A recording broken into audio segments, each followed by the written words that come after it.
E eu quero chamar a sua atenção para essa lição de terça-feira e o título: Mandamentos são promessas. Olha só, quando a gente olha para Gálatas, para Romanos e ali essa discussão de Paulo, né, falando sobre a lei, a gente sempre tem que ter a perspectiva de que tem horas que ele está falando da lei civil dos judeus, tem hora que ele está falando da lei cerimonial e tem hora que ele está falando da lei moral. Então a gente tem que ler o contexto para a gente poder entender o que é que ele está falando que essa lei já não serve mais.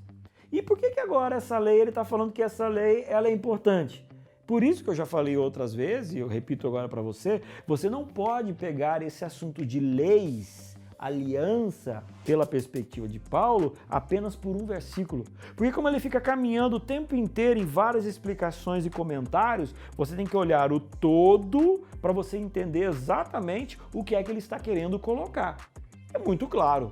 Quando Paulo está argumentando de que em Jesus as leis elas já não são mais necessárias de serem cumpridas, ele está falando de que Jesus ele foi o cumprimento das leis, basicamente aquelas leis que eram as leis cerimoniais.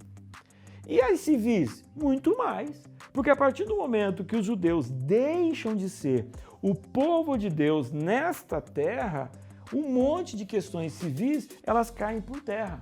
Agora, quando a gente olha para a lei moral, os mandamentos de Deus, Deus também simplesmente destrói, ele pisa em cima, não precisa mais.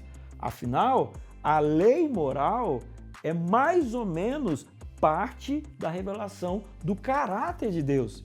Será que Deus no passado era de um jeito e agora ele nega o como ele era e ele muda e agora ele se transforma numa outra pessoa, num outro ser, onde aquelas leis elas já não valem mais nada? A gente precisa pensar a respeito disso.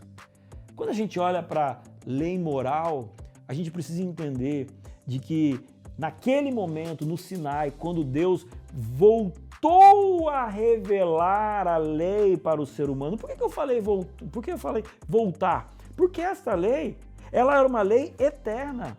Quando o diabo ele peca porque ele quebra a lei. Quando Adão e Eva eles pecam porque eles quebraram uma lei que sempre existiu.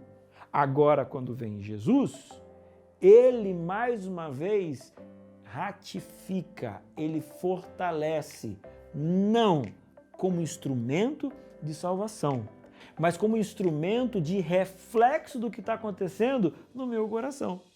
E quando eu penso sobre esse assunto, eu fico imaginando que a lei, muito mais do que um não, e quando eu estou falando da lei aqui, eu estou lembrando principalmente dos 10 mandamentos, onde ela é muito negativa, né? Não faça isso, não faça aquilo, e o ser humano não, a gente não gosta muito do não, né? Gente, olha para aquela ali como sendo a lei do sim. Quando fala não matarás, ela está dizendo que é para valorizar a vida. Quando ela fala não adulterarás, a lei na verdade está falando assim, seja feliz no casamento com a sua mulher, casou é para sempre. É um manual de instrução da felicidade do ser humano.